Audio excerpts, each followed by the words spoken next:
ये सिर्फ ना हटवा दे। बराबर तेरी छोरी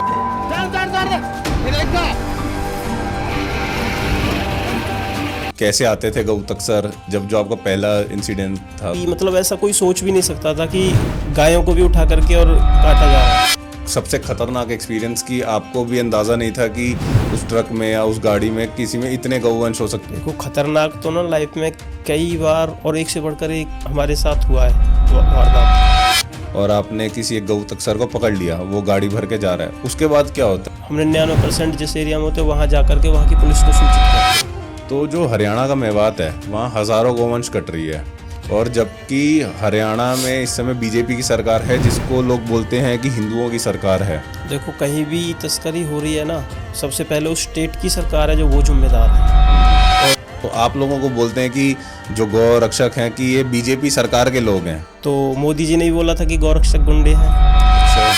गौरक्षा के नाम पर कुछ लोग अपनी दुकानें खोल करके बैठ गए हैं। टायरों में कील घुसा करके उसमें बनाते थे, टायर फोड़ने के लिए काम करते थे ताकि कि गाड़ी कैसे- रुक जाए, जिसमें हाँ। गऊ तस्करी वो कर रहे हैं। पूरे भारत का एक पार्ट दक्षिण भारत, वहाँ पे सरेआम गौ माता की हत्या होती है, वहाँ पर लोग खाते हैं बीफ। तो वहाँ पर कई लोग ऐसा बोलते हैं, बताते हैं कि 2050 तक देश पे राज करने का जो इनका प्लान है वो कई बार सुनते हैं, बताते हैं। इनका किनका? हम पहले गाड़ियाँ पकड़ करके प्रशासन को दे रहे थे, आज भी दे रहे हैं, लेकिन अब हम अपने काम बदल देंगे, सिस्टम बदल देंगे। आने वाले समय में हम किसी को सेफ नहीं भेजेंगे, चाहे हमें जेल हो जाए। अगर गौ माता को बचाने के लिए अगर हमें कोई गुंडा कहता है तो हम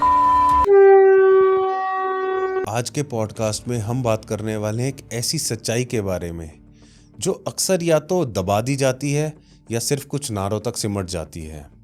गौ रक्षा, सच, सिस्टम और संघर्ष। आज मेरे साथ हैं सोनू हिंदू पलवल, एक ऐसे गौ रक्षक जो ग्राउंड पर रहकर गौ तस्करी के खिलाफ कार्य कर रहे हैं। इस एपिसोड में सिर्फ कहानियां नहीं हैं, बल्कि वो सवाल हैं जो सरकार, सिस्टम और सोसाइटी सबसे पूछने चाहिए। गौ तस्करी होती कैसे है? गौ तस्करों को पकड़ने के बाद क्या होता है? और सबसे बड़ा सवाल, जब सरकार और प्रशासन दोनों मौजूद हैं तो उसके बाद भी गौवंश बच क्यों नहीं पा रहा है? ये एपिसोड किसी को ग्लोरीफाई या टारगेट करने के लिए नहीं है, बल्कि एक अनकंफर्टेबल रियलिटी को जानने के लिए है। तो अंत तक ज़रूर देखिएगा, क्योंकि यहाँ बातें सिर्फ इमोशंस की नहीं, सिस्टम की हैं। और कमेंट बॉक्स में ज़रूर लिखिएगा, जय गौ माता, जय गोपाल। तो आइए स्वागत करते हैं सोनू हिंदू पलवल जी का। राधे राधे भैया, जय गौ माता। राधे राधे, जय गौ माता। भैया सबसे पहले तो बहुत बहुत धन्यवाद कि आपने अपने इतने कीमती समय में से हमें थोड़ा सा समय दिया। तो मैं सबसे पहले भैया चाहता हूँ आप अपने बारे में ऑडियंस को ज़रूर बताइए कि आप क्या करते हैं और आप क्या कर रहे हैं। काम जो कर रहे हैं हम अपने हिंदुत्व और गौ माता की सेवा रक्षा का कर रहे हैं। और सेवा रक्षा, मेरा मानना है कि हर सनातनी को गौ की सेवा करनी चाहिए, अपने सनातन के लिए कार्य करने चाहिए। आज का जो समय है, समय के अनुसार। तो जैसे आपने बताया आप गौ रक्षा और गौ सेवा कर रहे हैं, तो ये कार्य करने की आपको ज़रूरत क्या पड़ी? मतलब आप जैसे आप अपना कुछ आपने, हम ऑफ कैमरा बात कर रहे थे, तो आपने बताया पर्सनल कार्य भी आप कुछ कर रहे हैं अपना, उसके बाद भी आपको ये करने की ज़रूरत क्यों पड़ी? पर्सनल कार्य मेरा काम है कैटरिंग का और टैक्सी का मेरा काम है अपना पर्सनल। और उसके बाद हम जो ये सेवा का काम करते हैं तो ये हमारा धर्म है। हमारे हिंदू धर्म में, सनातन में, गाय को माँ मानते हैं। हमारे श्री कृष्ण जी, भगवान राम जी ने भी गाय की सेवा की है और उनकी रक्षा की है। तो हमारा भी धर्म बनता है कि हम भी अपनी गौ माता की सेवा करें, रक्षा करें। जी, तो सभी को करना चाहिए, मेरा मानना है सभी सनातनियों को सेवा रक्षा करनी चाहिए। तो जैसे आपने जब पहली बार आप इस कार्य में गए कि आपने गौ रक्षा करने, आप सबसे पहली बार जो आपकी पहली मुठभेड़ हुई, उसका आप थोड़ा सा एक्सपीरियंस एक बार शेयर करो कि कैसा रहा, और जब आपका खुद का एक्सपीरियंस कैसा था? शुरू में तो देखो जी, हम बहुत छोटे थे, मैं 5वीं क्लास में पढ़ता था। उन दौरान हमारे घर के पास से ही गऊ उठती थी। अच्छा। तो कुछ लड़के बताते थे हमें, छोटे छोटे हम थे और साथ के जो छोटे छोटे थे वही हमको बताते थे कि गैयाओं को उठा उठा करके ले जा रहे हैं, पिकअप में भर के ले जाते हैं। तो एक दो बार जब बताया तो हमने सोचा कि ऐसा कैसे हो सकता है कि गाय को इस तरीक़ा से उठा के ले जा रहे हैं काटने पीटने के लिए। तो हमारे घर में बचपन से गाय रही है, हमने अपने बुजुर्गों को देखा है कि हमारे जो पहली रोटी निकलती है वो गाय की निकलती है। और हमारा घर में कोई भी प्रोग्राम हो, मतलब जैसे कथा हो या अन्य कोई भी प्रोग्राम होते थे, तो हम देखते थे कि हमारे जो माँ बाप थे वो जो कथा के साथ में हम एक लोटा में पानी रखते हैं, तो वो जो पानी होता है जल, वो गाय के ही खूंटा पे डालते थे। भैंस भी थी लेकिन घर वाले बोलते थे कि गाय के खूंटे पे डालना, तो खूंटे का भी बहुत महत्व है। तो गाय तो फिर एक बहुत बड़ी बात हो गई। तो गाय की सेवा करते मैंने बचपन से ही घर वालों को देखा था। उस वजह से गाय के लिए हमारे अंदर पीड़ा थी कि उनके साथ ऐसा क्यों हो रहा है। तो पहली बार जब हम निकले, जो बच्चे बताते थे, हमारे साथ के लड़के बताते थे, हम जा कर के सबसे पहले अपने ही घर के पास दुकानें थी, दुकानों के तखत थे, उनके नीचे हम बैठ जाया करते थे। ये जब आप 5वीं क्लास में थे तभी की बात है? तब से आप? अच्छा, इतनी कम उम्र में से ही? जी, मैं 5वीं क्लास में था और उम्र होगी 13-14 के आसपास। तो उस टाइम फिर हम तख्तों के नीचे दुबक के बैठ जाते थे, खोखाओं के नीचे, इंतज़ार करते थे कि गाड़ी आएगी, हम गाय को उठाने नहीं देंगे। तो कई बार जब हम बैठे दुबक के तो गाड़ियाँ आई, उस टाइम ना तो हम पकड़ सकते थे, ना ही हमारे पास कोई ऐसी व्यवस्था थी कि हम उनको रोक सकें। और जैसे ही वो आते थे तो हम उन पे हमला कर देते थे ईंट पत्थरों से। अच्छा। उनको गोवंश को हम उठाने नहीं देते थे शुरू में। क्या बात, जब छोटे थे जी। तो जैसे अब आपने बताया इतनी कम उम्र से ही आप कर रहे हैं, तो घर वालों का कैसा सपोर्ट था कि आपके माताजी पिताजी और सबका घर वालों का क्या सपोर्ट था? कि क्योंकि इतनी कम उम्र में घर वालों को होता है कि अरे अभी तो बच्चे के खेलने कूदने की उम्र है और आप बचपन से इस कार्य में लग गए, तो उनका कैसा रिएक्शन या सपोर्ट रहा आपको? देखो, शुरू में तो ना घर वाले लड़ते ही थे कि रात में तुम कहाँ जाते हो, और मैं बिना बताए निकल आता था घर से। उन लड़कों की आवाज़ सुन के निकल आता था कि भाई ऐसे ऐसे ये काम होने वाला है, तो घर से दीवार कूद करके घर वालों को बिना बताए हम निकल आते थे। और फिर दुबक के हम गौ माता की बचाने का काम जो करते थे। तो घर वाले शुरू में तो हमसे बहुत लड़ते थे और उनको ये भी नहीं पता था कि हम कहाँ जा रहे हैं, क्या कर रहे हैं, क्या नहीं कर रहे हैं। तो शुरू में तो ऐसा होता था। और अभी कैसा है उनका रिएक्शन और अभी कैसा सपोर्ट है उनकी तरफ से? अब तो घर वाले कभी भी ना रोकते हैं ना मना करते हैं, क्योंकि शुरू से ही जब कार्य किया उनको पता लगा कि हम ऐसे कार्य कर रहे हैं, तो अब घर वाले कभी भी हमसे मना नहीं करते, ना ही रोकते, और बोलते हैं कि जो कर रहे हो तुम लोग अच्छा कर रहे हो और करो। अब घर वाले पूरा सपोर्ट करते हैं, मतलब गर्व भी करते हैं आप पे कि इतना अच्छा कार्य कर रहे हो जी। तो जब सबसे पहली जो मुठभेड़ हुई आपकी, जब आपने बताया वहाँ बैठ जाते, तो उस टाइम पे आप थोड़ा सा बताओ कि कैसे क्या हुआ, कि कैसे आते थे गौ तक सर? जब जो आपका पहला इंसिडेंट था तो उसमें कैसा रहा? शुरू में हमारे यहाँ पलवल में जब हमने शुरू की थी तो वहाँ उस टाइम कोई भी, मतलब ऐसा कोई सोच भी नहीं सकता था कि गायों को भी उठा करके और काटा जा रहा है। हमारे भी दिमाग में नहीं थी। तो शुरू में जब उन्होंने बताया और हमने देखा कि ले जा रहे हैं, तो और बेदर्दी से घेर के ले जा रहे हैं, और तो उसी को देख करके फिर आगे आगे बढ़ते चले गए और करते चले गए। शुरू में हम बस गाड़ियों के शीशे ही फोड़ पाते थे और गाड़ियों को रोक नहीं पाते थे, क्योंकि कोई हमारे पास ना तो व्हीकल थे, ना पीछा करने के लिए, ना हम रोकने के लिए कोई व्यवस्था, ऐसा कुछ भी नहीं था गाड़ी वगैरह। तो उस वजह से बस भगा देते थे जी। तो जैसे जब आप बचपन में जब पत्थर वगैरह मारते थे तो उनकी तरफ से भी वापस हमला होता था? हाँ, वो भी पत्थरबाजी करते थे। बाकी हम भाग नहीं पाते थे, वहीं के वहीं करते थे, जितना पैदल भाग सकते थे उतना ही भागते थे, और पत्थर वो भी हमारी तरफ फेंकते। उसके शुरू में हम दुबक के बैठते थे, बाद में बाइक चलाना सीखा तो फिर बाइकों से पीछे भागते थे। बाइकों पर हमारे ऊपर कई बार पथराव हुए, गोलियां भी चली हमारे ऊपर। गोलियां चली? तो शुरुआत ऐसे हुई, फिर हमने दिमाग लगाया और लोगों को जोड़ा, समझदारों को अपने साथ कि ऐसा हो रहा है और गायों को ले जाते हैं, काट रहे हैं ये लोग, बहुत बेदर्दी से घेर के ले जाते हैं। तो और बड़ों को जोड़ा, मोटरसाइकिल चलानी सीखी। फिर हमारा एक हथियार होता है, कांटा बनाते हैं हम लोहे का। पहले हम टायरों में कील घुसा करके उसमें बनाते थे, टायर फोड़ने के लिए काम करते थे, ताकि गाड़ी रुक जाए जिसमें गौ तकसरी वो कर रहे हैं। हाँ, तो वो कांटे बना करके उनको फिर जो बड़े और साथ में जोड़े तो उनको साथ में लेकर के फिर हमने गाड़ियों के जो टायर फोड़ने वाले वो कांटे बनाए, उनसे टायर फोड़ने शुरू किए। उसके बाद हमने गाड़ियों को पकड़ना शुरू किया। तो भैया जैसे आप अभी मतलब लाखों शायद गौवंश को आप बचा चुके हैं, मैंने आपकी बहुत सी कई वीडियोस भी देखी हैं, तो कुछ ऐसा कि अभी तक का सबसे खतरनाक एक्सपीरियंस की आपको भी अंदाज़ा नहीं था कि उस ट्रक में या उस गाड़ी में किसी में इतने गौवंश हो सकते हैं और इस पीड़ा इस हालत में हो सकते हैं, वो आप थोड़ा सा एक्सपीरियंस शेयर करो कि वो कुछ अभी तक का जो सबसे खतरनाक कि आपको भी नहीं अंदाज़ा था कि इतना बड़ा हो सकता है वो, और आपने वो बचाया हो। देखो, खतरनाक तो ना लाइफ में कई बार और एक से बढ़कर एक हमारे साथ हुआ है वारदात। हमारे ऊपर गोलियां भी चली हैं, हमारे ऊपर मतलब गाड़ियों को चढ़ाने की भी कोशिश की गई है, टक्करें हमारे मारी गई हैं। अभी कुछ दिन पहले ही गुड़गांव में ऐसा हुआ था कि एक पिकअप गाड़ी के पीछे हम लगे हुए थे। तो वहाँ पर मेरे पास डिजायर गाड़ी थी। हमारे पास ज़्यादातर कैंपर हम रखते हैं, कैंपर में गाटर रखते हैं जो टक्करबाजी में उनसे हम टक्कर लेते हैं। लेकिन उस टाइम मैं गाड़ी में अकेला था और मेरे साथ एक भाई और था, 2 थे हम। तो हम ढूंढ ही रहे थे कि हमारे पास जो खबर आई थी कि वहाँ एरिया बता रखे थे, उन रास्तों पर वो गाड़ी मिल सकती है। तो पिकअप गाड़ी थी, तो वहाँ पे हम जैसे ही ढूंढते ढूंढते वहाँ पहुँचे, और भी भाई जगह जगह हमने लगा रखे थे। उस टाइम गाड़ी में बस 2 बंदे थे, डिजायर गाड़ी थी। वो लोग एक अंधेरी सुनसान जगह में गाड़ी की लाइट वाइट वगैरह बंद करके खड़े हुए थे। तो अंधेरे में हम बिल्कुल उनके सामने एक साथ चले गए, तो उन्होंने लाइट जलाई और एक गाड़ी को हमारी तरफ भगाया, सीधे चढ़ाने की कोशिश की, गाड़ी में टक्कर मारने की। तो हम गाड़ी छोड़ करके गाड़ी से नीचे उतर गए। जैसे हम गाड़ी से नीचे उतरे तो उन्होंने गाड़ी में टक्कर ना मार के हमारे पीछे गाड़ी को भगाया और मुझ में टक्कर मारी। मैं काफ़ी दूर जाके पड़ा, मेरे चोटें भी लगी थी।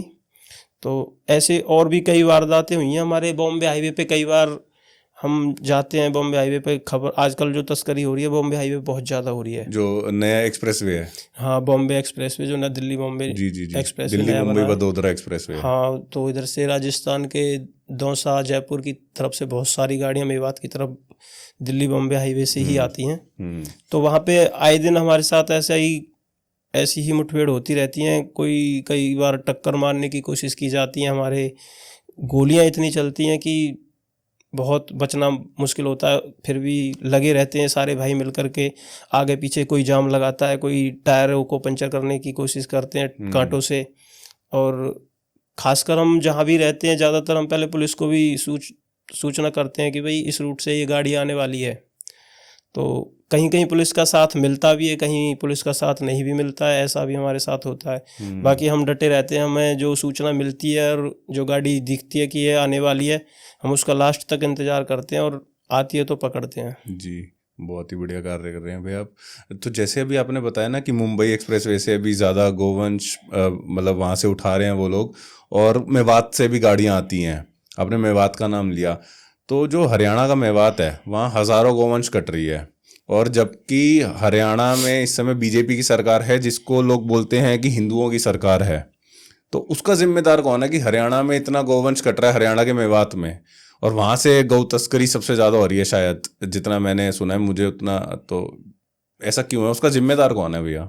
देखो, कहीं भी तस्करी हो रही है ना, तो उस स्टेट की सबसे पहले उस स्टेट की सरकार है जो वो जिम्मेदार है। और हरियाणा हो, राजस्थान हो, अपना उत्तर प्रदेश हो, दिल्ली हो, हर जगह बीजेपी की ही सरकार है।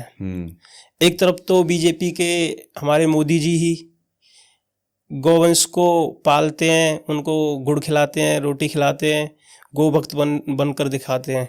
ऐसा ही योगी जी का भी है, वो भी अपने आप को गोभक्त बताते हैं और बताते हैं कि उनके मठ में शायद गौशाला भी है। वहाँ वो कई बार दिखाए जाते हैं, मीडिया पर हमने देखा है कि वो गुड़ खिला रहे हैं, कभी कुछ कर रहे हैं, कभी कुछ करते हैं। मैं ये मानता हूँ जब वो अपने आप को गोभक्त मानते हैं और गाय को कुछ मानते हैं, तो गाय के लिए कड़े कानून क्यों नहीं बनाते? सही बात है। सबसे जो कोई गुनहगार है तो स्टेट सरकार, फिर केंद्र सरकार, ये दोनों ही सरकार गौ हत्या की पूर्ण जिम्मेदार हैं। क्योंकि ना तो कहीं पर कानून ऐसे हैं कि किसी तस्कर को पकड़ लिया जाए, किसी गाड़ी को पकड़ लिया जाए तो वो 10 दिन में, 15 दिन में, 20 दिन में बाहर होते हैं, गोलियां भी चलाते हैं, सारे काम करते हैं, फिर भी वो 10 से 20 दिन में बाहर होते हैं। तो सबसे पहले तो ये सरकारें ही जिम्मेदार हैं जो कानून नहीं बना रहे। और जो गोहत्या बंद नहीं हो रही, सबसे बड़ा फेलियर इन सरकारों का ही है। हर जगह बीजेपी सरकार है, जैसे हम अपनी सरकार बोलते हैं, हिंदूवादी सरकार बोलते हैं, गोभक्त सरकार बोलते हैं, लेकिन मुझे नहीं लगता कहीं से भी ये सरकारें गोभक्त हैं। सिर्फ दिखावा चल रहा है, गाय के नाम का दिखावा चल रहा है।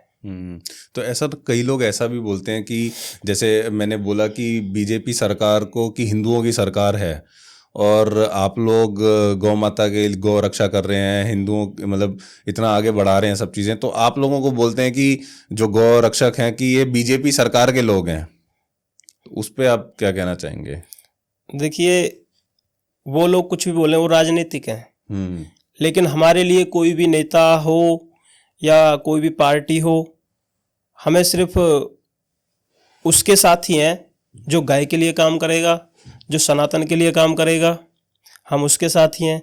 अगर आप बोलते हो कि बीजेपी ने बोला था कि गौरक्षक हैं जो हम बीजेपी के एजेंट हैं या बीजेपी के ही हैं, तो मोदी जी ने भी बोला था कि गौरक्षक गुंडे हैं। अच्छा, ये सभी को पता है और सभी जानते भी हैं इस बात को। और बाकी इस बात का हमें कोई अफसोस नहीं होता कि उन्होंने ऐसा कहा। देखिए, अगर हम अपने धर्म के लिए लड़ रहे हैं, अपनी गौ माता के लिए लड़ रहे हैं, अगर गौ माता को बचाने के लिए अगर हमें कोई गुंडा कहता है तो हम गुंडे हैं। गाय हमारी माता है, हमें बचपन से सिखाया गया है, प्रस्ताव पढ़ाए गए हैं, गाय के खूबियाँ बताई गई हैं, दूध की, गोबर की, मूत्र की, हर चीज़ की खूबियाँ बताई गई हैं। तो गाय के लिए अगर हमें कोई कहता है कि हम गुंडे हैं, तो मैं मानता हूँ हम गुंडे हैं और गुंडे रहेंगे। जब तक गौ हत्या होगी, जब तक हम गुंडे रहेंगे और गाय बचाते रहेंगे। तो ऐसा क्यों है कि जैसे मतलब आप गौ रक्षा कर रहे हैं और आपको सनातनी गुंडा बोल दिया गया या गुंडा बोल दिया कि गौ रक्षक तो गुंडे हैं, और जो ऐसे बहुत से जिहादी हैं जो कत्लेआम कर दिया वो बाहर खुलेआम घूम रहे हैं, उनकी वीडियोज़ हैं बाकायदा कि उन्होंने हिंदुओं को मारा, गला काट दिया। बहुत से एग्जांपल्स हैं, जैसे कन्हैया लाल जी का गला काट दिया 2 जिहादियों ने, उसकी पूरी बाकायदा वीडियो भी है, और वो उनके कातिल खुलेआम घूम रहे हैं, और आप जैसे गौ रक्षकों को गुंडा बोल दिया जाता है या फिर आपको जेल जाना पड़ता है। तो देखिए, इसमें भी किसी भी चीज़ में बोल लो, सबसे पहले बड़ा हाथ हर चीज़ में शासन का ही होता है। कहीं भी कुछ भी कर रहा है तो शासन ही कर रहा है। अगर वो छूटे हैं तो उसमें शासन की कमी है, और हम लोगों को जेल भेजा जाता है तो वहाँ भी शासन की कमी है। और ये राजनीतिक लोग वोटों के लिए होते हैं, वो किसी के नहीं है, मेरा मानना है। अगर कोई अच्छे नेता हैं तो वो बोलते भी हैं सनातन के लिए, तो हम उन लोगों के साथ भी हैं, उन लोगों को समझते भी हैं। जैसे टाइगर राजा सिंह हैं, बहुत अच्छे नेता हैं और हिंदुत्व के लिए खुला बोलते हैं। उनके काफ़ी सारे नेता हैं जो बिल्कुल भी परहेज़ नहीं करते और हिंदुओं को सरेआम गाली देते हैं, और अपने जो उनके लोग होते हैं, आतंकवादियों तक के लिए उनके लोग खड़े हो जाते हैं। तो ये हमारे नेताओं को सोचना चाहिए स्वार्थ से निकलकर, और जो धरती पे चल रहा है, रियल चल रहा है, हिंदुओं के साथ हो रहा है, गाय के साथ हो रहा है, इन नेताओं को सोचना चाहिए, देखना चाहिए कि हम गौरक्षक का साथ दें ना दें। और जो वो जिहादी बोल रहे हैं जिन्होंने कन्हैया लाल की हत्या की, और भी काफ़ी सारे बहुत सारे केसेस हैं, हाँ, खुलेआम बहुत घूम रहे हैं, वो सब खुलेआम घूम रहे हैं। तो सरकार का फेलियर है, हमें जेल जाना पड़ रहा है तो वो भी सरकार का फेलियर है। हमारे काफ़ी सारे भाई आज भी जेलों में बंद हैं जिन्होंने कुछ नहीं किया, और निर्दोष होकर भी जेल काट रहे हैं। एक नहीं, करीबन 25-30 साथी हमारे, जो मेरी नज़र में 25-30 साथी बंद हैं। तो आपने अभी तक क्या कुछ लीगली भी एक्शन लिया है कि कुछ केसेस करे हैं गौ तस्करों पे, और कितने गौवंश आपने अभी तक बचाए हैं वो भी आप बताइए। देखिए, इस बात की गिनती तो नहीं है कि हमने कितनी गौवंश हमने गिनती नहीं की कि कितनी गौवंश बचाए हमने होंगे, लेकिन हज़ारों गौवंश हमने बचाए हैं, और सैकड़ों मुकदमे हमने दर्ज कराए हैं। लीगली पूरा लीगल तरीके से आपने दर्ज कराए हैं? जी, लीगल तरीके से हमने सैकड़ों मुकदमे दर्ज कराए हैं। रोज़ हमें गवाहियों पे भी जाना पड़ता है, हमने जो पहले कराए हैं। लेकिन आज तो हमारे हरियाणा में ये हो रहा है कि गाड़ी आज भी हम ही पकड़ते हैं, लेकिन मुकदमा प्रशासन ही अपनी तरफ से देता है। उसमें भी धांधलेबाजी चल रही है कि मुकदमा प्रशासन अपनी तरफ से दे देता है। हम लोग जो नाम देते हैं तस्करों के, कई बार पुलिस उन नामों को बचा देती है जो मेन तस्कर होते हैं, जो मेन सरगना होते हैं। तो यहाँ भी प्रशासन की तरफ से भी मतलब काफ़ी कुछ झेलना पड़ रहा है हमें। हम कोशिश में लगे हुए हैं कि गौ तस्करी बंद हो, लेकिन प्रशासन के कुछ अधिकारी वहाँ पर हमसे ना एप्लीकेशन लेके, हमसे ना नाम लेके अपने तरीके से ही चलते हैं और कई बार सरगनाओं को बचा दिया गया है। जैसे आप जब रात में जाते हैं और आपने किसी एक गौ तस्कर को पकड़ लिया, वो गाड़ी भर के जा रहा है, उसको आपने पकड़ लिया, उसके बाद क्या होता है कि आप फिर वहाँ पे पुलिस आती है या उसके बाद क्या एक्शन होता है उस गौ तस्कर पे? देखो, सबसे पहले तो हम जिस भी एरिया में होते हैं उस एरिया को ज़्यादातर हम 99% जिस एरिया में होते हैं वहाँ जा कर के वहाँ की पुलिस को सूचित करते हैं। पहले ही आप बता देते हैं कि यहाँ पर कुछ होने वाला है। हाँ, तो मैंने पहले भी बताया था कि बीच में कई बार पुलिस हमें सपोर्ट मिल भी जाती है पुलिस की, कई बार नहीं भी मिलती है कहीं जगह, क्योंकि हम कहीं से कहीं तक भी पहुंच जाते हैं और पुलिस की होती है सीमा। तो जिस एरिया में ज़्यादातर होते हैं उस एरिया में प्रशासन को पहले ही बता दिया जाता है कि जी ऐसे ऐसे यहाँ पे ये चीज़ होने वाली है, तो पहले ही बता करके हम कार्य करते हैं। और उसके बाद जब पकड़ते हैं तो वही लीगली कार्य करते हैं कि पकड़ लिया, गौवंशों को गौशाला छोड़ दिया, जिस भी एरिया में पकड़ रहे हैं उस एरिया की जो गौशाला होती है उसी एरिया की गौशाला में छोड़ करके उसी एरिया का जो थाना होता है वहीं पुलिस को सुपुर्द कर देते हैं। तो वही है कि कभी उनकी तरफ से सपोर्ट आता है और कभी नहीं आता है जो प्रशासन है। एक चीज़ और है भैया कि आज का जो यूथ है ना, जो सनातनी यूथ है, वो बहुत ज़्यादा ना कन्फ्यूज्ड है कि वो मतलब सबकी बात नहीं कर रहा मैं, बट ऐसे काफ़ी लोग हैं जो इस कार्य में आना चाहते हैं बट उन्हें ये नहीं पता कि वो कैसे आएँ, या उनको शायद उनकी फैमिलीज़ की तरफ से सपोर्ट नहीं है या जो उनके आसपास के लोग हैं उनकी तरफ से सपोर्ट नहीं है। और जब वो ये सब वीडियोस देखते हैं कि ऐसे कार्य हो रहे हैं तो उनका खून खौलता है, और मुझे लगता है हर हिंदू का खून खौलता होगा। तो वो लोग अगर इस कार्य में आना चाहते हैं तो वो कैसे आ सकते हैं, और आप उनके लिए अगर कुछ जो यूथ है आज का उसको कुछ मैसेज देना चाहें अगर? देखिए, अगर हम पारिवारिक दबाव में रह कर के चलेंगे तो कोई परिवार ये नहीं चाहता कि भगत सिंह मेरे घर में पैदा हो। सभी ये चाहते हैं भगत सिंह पड़ोसी के घर में हो, मेरा लाल क्यों मरे। सभी के घर वाले ये सोचते हैं। और जिनको आना है धर्म सेवा के लिए, गौ सेवा के लिए, वो खुल कर के आए और एक्सपीरियंस जो लोग काफ़ी दिनों से कर रहे हैं उनसे मिलें, उनके साथ आएं। और मैं तो चाहता हूं कि ज़्यादा से ज़्यादा युवा आएं इसमें, अपने सनातन धर्म के लिए और गौ माता की रक्षा के लिए, सेवा के लिए। सेवा के भी काफ़ी तरीके हैं। गौरक्षा में कोई नहीं आ सकता तो गौ सेवा करे, गौ सेवा में कोई खतरा नहीं है। गौ सेवा भी कोई एक्सीडेंट गौ माता हो रही है, कोई बीमार है, तो वो काम तो फिर वो कर ही सकते हैं जी।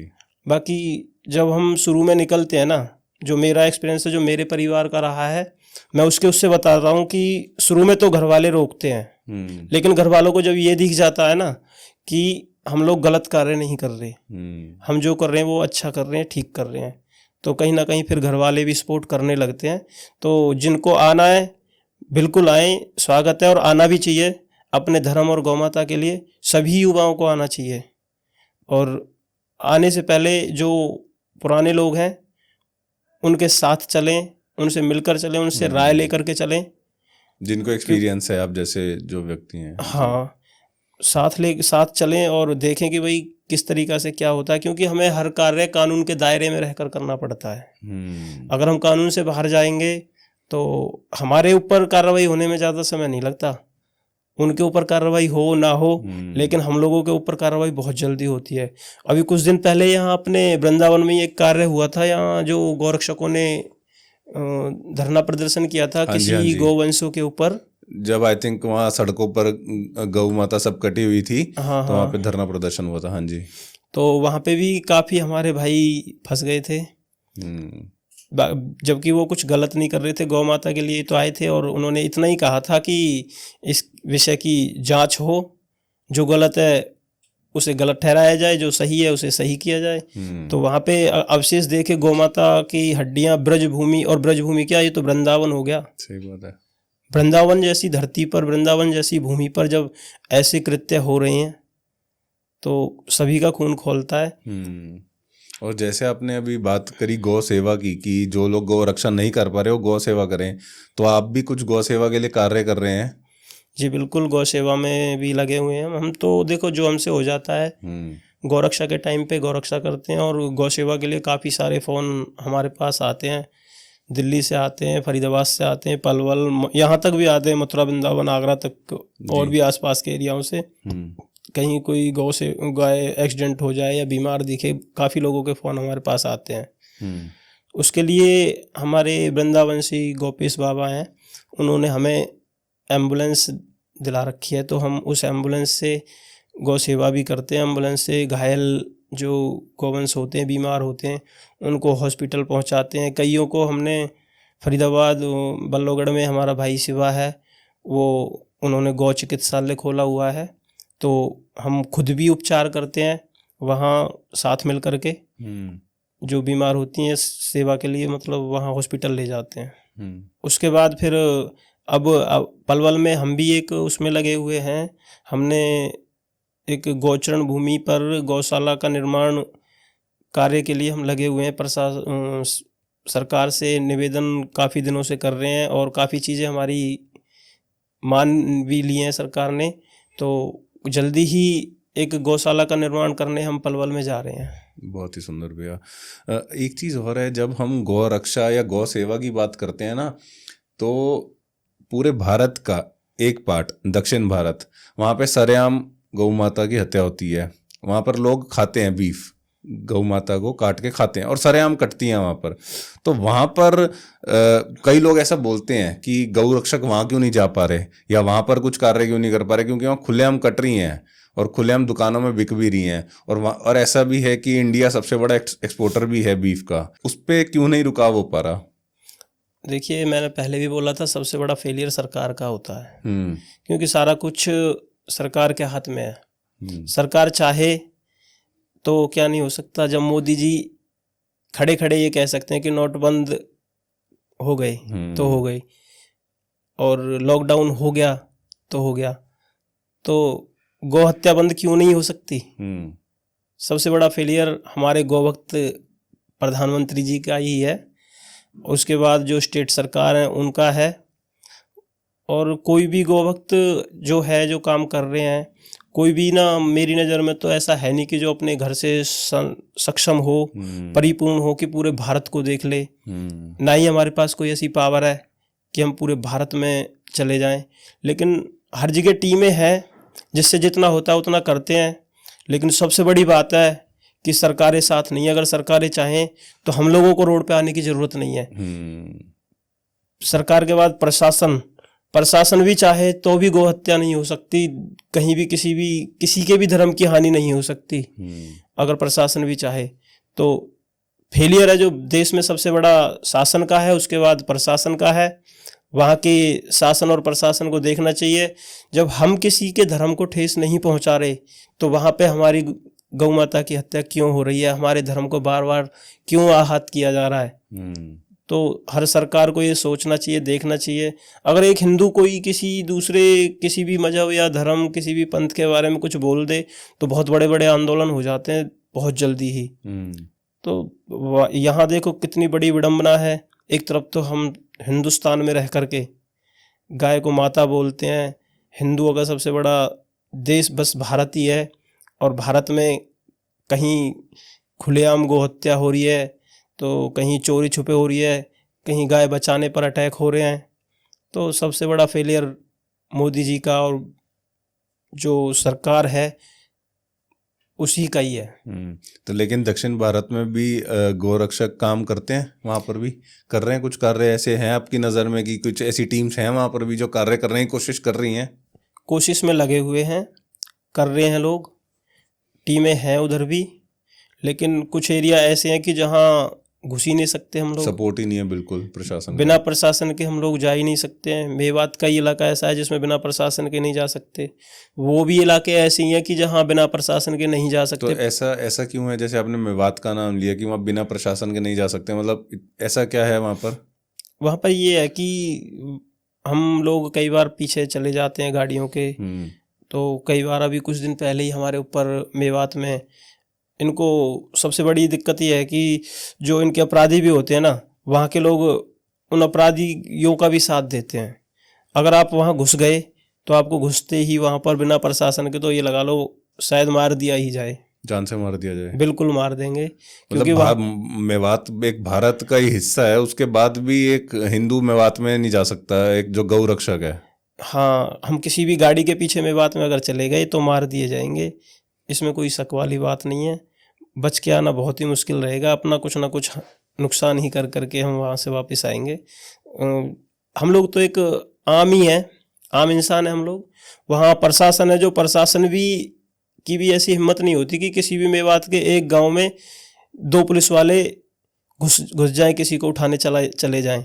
हमारे यहाँ वृंदावन में भी देख लो आप, एक पुलिस वाला अगर कहीं भी आकर के किसी को धमका दे या पकड़ के ले जाए तो दूसरा बोलेगा नहीं। वहाँ पर अगर एक बंदे को पकड़ने जाना है तो कम से कम 20 बंदे हथियारों सहित जाएंगे।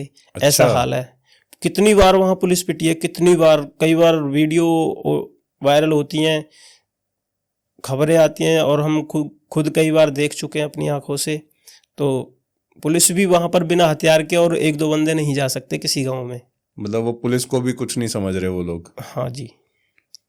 ये तो मतलब बहुत ऐसी बात हो गई कि एक भारत का हिस्सा होने के बाद भी 10 बार सोचना पड़ेगा वहाँ जाने से। बिल्कुल।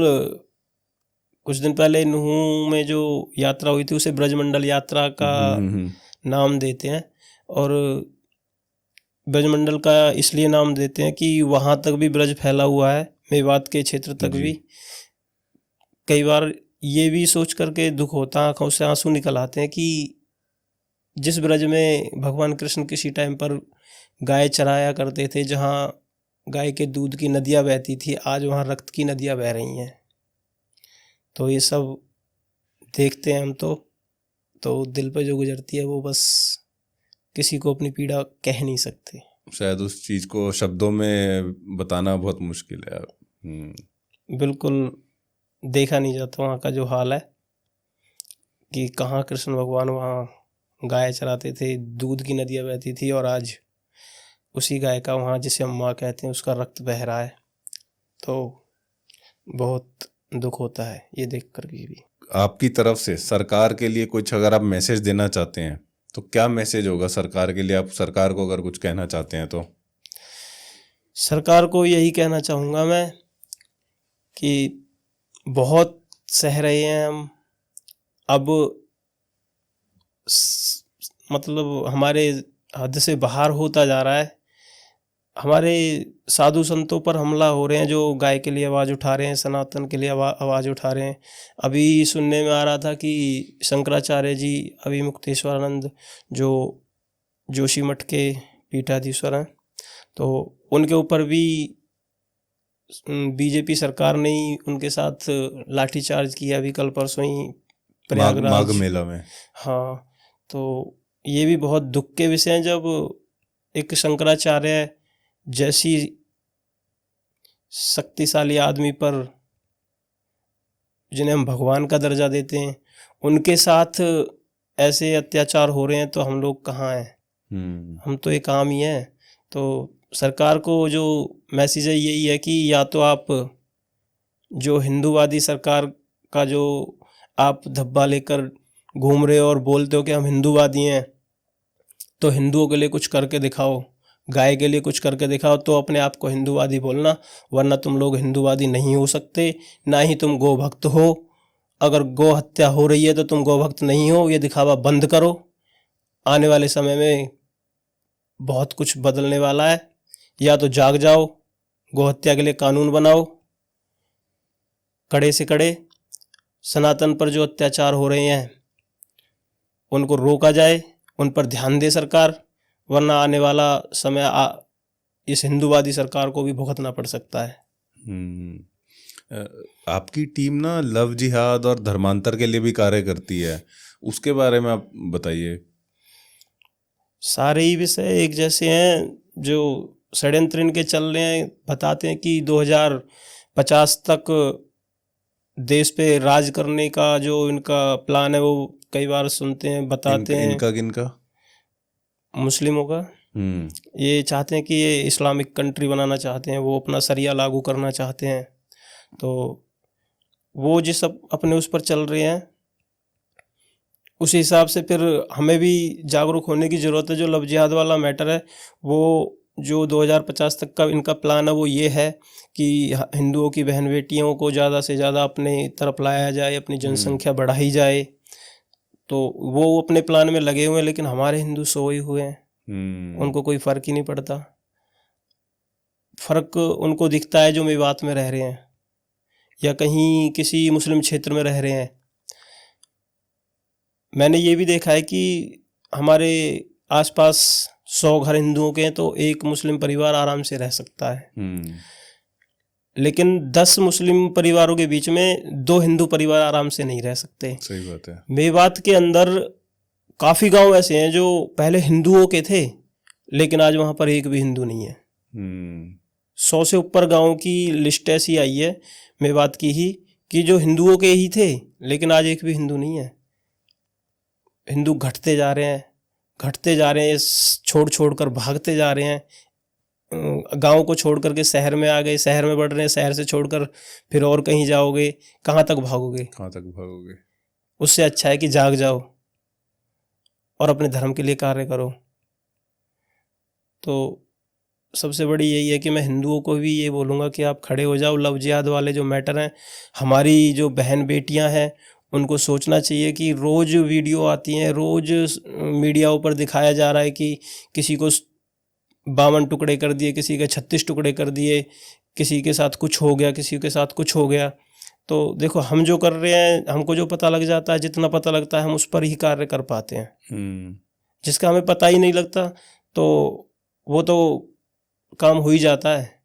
और हमारी बहन बेटियां जो वो मुस्लिमों की तरफ चली जाती हैं, इनका एक टारगेट है। ये बताते हैं कि इन्होंने तो टारगेट ये फिक्स किए हुए हैं कि ब्राह्मण की बेटी के लिए 15 लाख, क्षत्रिय की बेटी के लिए 10 लाख, और कोई हरिजन समाज की बेटी है तो उसके लिए 5 लाख। तो इनका तो इस तरीके से भी काम चल रहा है जो हम सुनते हैं और कई बार सामने आती है। तो ये तो अपने हर तरीके से लगे हुए हैं। तो सबसे पहले मैं तो यही कहूँगा इस लव जिहाद के मैटर में, हमसे जितना रोका जा रहा है, हमें पता लगती है तो हम रोकते हैं। बाकी हमारी बहन बेटियों को और जो हमारे परिवार होते हैं, बच्चों को शुरू से ही शिक्षा अच्छी दें तो कंट्रोल होगा इस चीज़ पे, लव जिहाद पे। तब तक हमारी बहन बेटी नहीं जागेंगी, इनसे अलग नहीं होंगी। इनकी जो बहन बेटी होती हैं बहुत कट्टर होती हैं। हमारा हिंदू कोई देख भी ले तो वो तुरंत, मतलब पहले तो हिंदू की तरफ वो आकर्षित ही नहीं होंगी, इतनी कट्टर होती हैं। और हमारी हिंदू बहन बेटी पढ़ी लिखी भी इनके चंगुल में फंस जाती हैं। तो सबसे पहले तो उनको ही जागरूक होने की ज़रूरत है। वो जागरूक हों, और देखकर भी जागरूक नहीं हो रही हैं तो फिर वो अपनी मौत को खुद बुलावा दे रही हैं।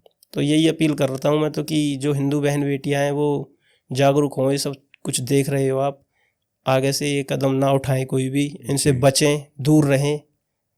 सनातन से प्यारा कोई धरती पर मेरी नज़र में तो कोई धर्म है नहीं। और धर्म तो धरती पर सिर्फ एक ही है और वो सनातन ही है। बाकी तो सब कोई मजहब है, कोई पंथ है, कोई कुछ है, ऐसे हैं।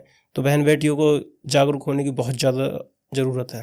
और मुझे ऐसा लगता है ना कि जो कुछ तो आज के समय में कुछ हिंदू ही ऐसे हैं जो हिंदू का दुश्मन बने हुए हैं। बहुत से ऐसे नाम हैं, मैं नाम नहीं लेना चाहूँगा, बट ऐसे जो इस टाइम पे सोशल मीडिया पे हिंदू लोग ही, आप जैसे गौ रक्षकों और जो हिंदू के लिए कार्य कर रहे हैं उनको ही गालियां देते हैं और ये भी बोलते हैं कि ये लोग तो सिर्फ अपनी व्यूज़ के लिए ये सब कर रहे हैं, ये सब दोगले लोग हैं, कि ये लोग तो लड़ाई लगवा रहे हैं। इनकी वजह से हिंदू, बाहर की जो इस्लामिक कंट्रीज में हिंदू रह रहे हैं या यूएस में जो हिंदू रह रहे हैं वो खतरे में आ रहे हैं इन लोगों की वजह से। ऐसे हिंदू भी हैं, बिल्कुल है, ये सच्चाई है। काफ़ी सारे हिंदू हैं जो हिंदुओं का ही विरोध करते हैं। हमारा भी विरोध करते हैं, हम गाय बचाते हैं। गाय तो सभी हिंदुओं के, सभी सनातनियों के, हमारे विरोध करते हैं। बिल्कुल, कई जगह देखे हमने काफ़ी लोग जो हमें ही गलत बोलते हैं। तो वो स्वार्थी लोग हैं मेरी नज़र में। तो कहीं ना कहीं उनका किसी न किसी कोई ना कोई स्वार्थ जुड़ा हुआ है। कोई फॉलोअर्स के चक्कर में धर्म को गाली दे रहा है, धर्म का अपमान कर रहा है, कोई किसी न किसी लालच से ही कर रहे हैं जो भी कर रहे हैं। उनको सोचना चाहिए, वो लोग जो अपमान कर रहे हैं और विरोध कर रहे हैं, मेरी नज़र में तो ना फिर वो हिंदू कहलाने के लायक ही नहीं है। वो अपने आप को फिर हिंदू धर्म से अलग ही कर लें तो अच्छा होगा। सही बात है, क्योंकि मतलब वो एक तरीके से दीमक की तरह मेरे को लगता है कि सनातन धर्म में दीमक का कार्य कर रहे हैं वो, कि धीरे धीरे सनातन धर्म को ही खा रहे हैं। उनसे ज़्यादा घातक हम लोगों के लिए हमारे दोगले हिंदू हैं, जो हमारे ही बीच में रह करके और हमारी जो भी कोई अंदर की जो बातें होती हैं, रूपरेखाएं होती हैं, या हम कोई कार्य करते हैं, हमारे बीच में कोई हिंदू दोगला होता है और वो कोई भी काम जो हम करते हैं उनको फिर ओपन सामने कर देता है, किसी के सही को गलत दिखा देते हैं, गलत को सही दिखा देते हैं। तो ये काम भी ना, जो हमारे बीच में दोगले हिंदू रह रहे हैं और हैं, वो बहुत बड़े घातक है हमारे लिए, जो हमारे बीच में है। उनसे भी ज़्यादा घातक हमारे लिए दोगले हिंदू हैं जी। तो भैया बहुत बहुत धन्यवाद कि आपने इस पॉडकास्ट में बहुत से अपने एक्सपीरियंसेस शेयर करे। और आई थिंक कि इस पॉडकास्ट के बाद जो लोग अभी भी सोए हुए हैं, जो हिंदू, वो शायद जागेंगे।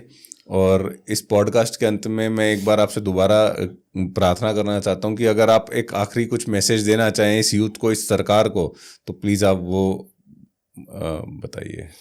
यूथों से मैं यही कहूँगा कि भाई ज़्यादा से ज़्यादा खड़े हो जाओ। अब समय, लास्ट पीढ़ी है हम, जो हम अपने धर्म के लिए और गाय के लिए लड़ सकते हैं।